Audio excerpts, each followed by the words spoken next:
When threatened by a senseless, ravaging monster from antiquity, screeching at us from the hollow annals of young earth time, we attack without understanding the true nature of the beast. For those of us who hope to slay this creationist behemoth, to proudly participate in its extinction, to replace unshakable belief with skepticism and a more credible and probable alternative called evolution, I say use caution. When it comes to understanding this ante-diluvial beast, we knights of truth struggle with incomplete perception. We take the behemoth in our hands and convince ourselves that we know the nature of this beast before us. But for its size and might and odd deformities, it is a hard animal to grasp, much less to put to its deserved rest. We are all visually impaired. At the back end of the behemoth is tradition.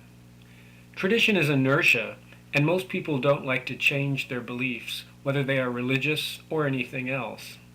No matter what goes on in the feet or head of the beast, there is a lot of dead weight that gets carried along.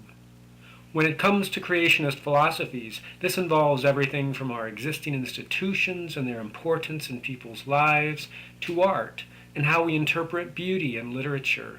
Even aspects of science struggle to overcome the baggage of Greco-religious thought, as in the idea of discrete species rather than a continuous species concept, and ideas of progressive development.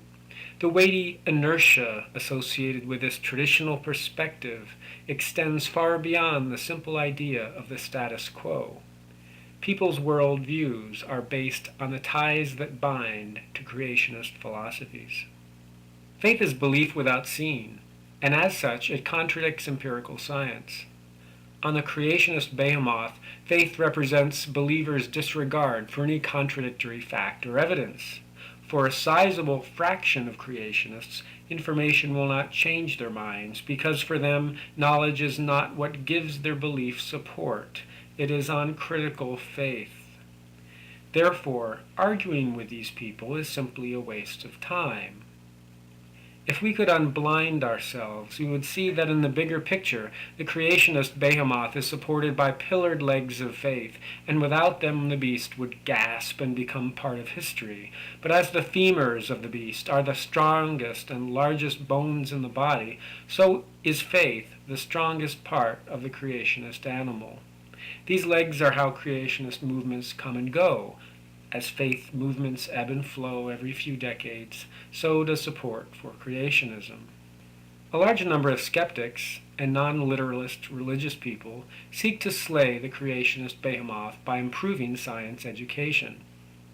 Their argument goes that if those knowledgeless creationists could only know the facts, if they were fed a proper diet of information, they would not believe the silly things that they believe, and the behemoth would gradually waste away.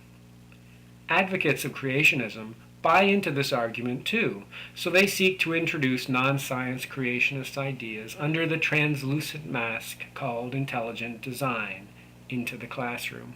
They have failed because, by definition, arguments from faith and incredulity are not science.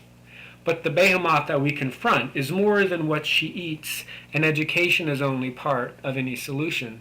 To illustrate, in the United States, despite their education, a sizable number of college students deny evolution in favor of creationist beliefs.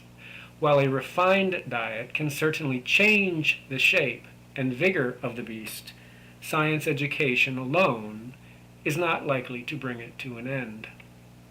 Spearheading creationism are endless rounds of false and misleading propaganda that show their face in the religious media, including money-grubbing televangelists, the conservative voice of radio, in print and on the internet.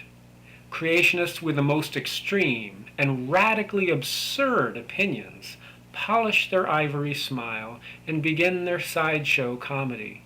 For non-literal Christians and the secular members of society, attacking this false propaganda over and over again is critical.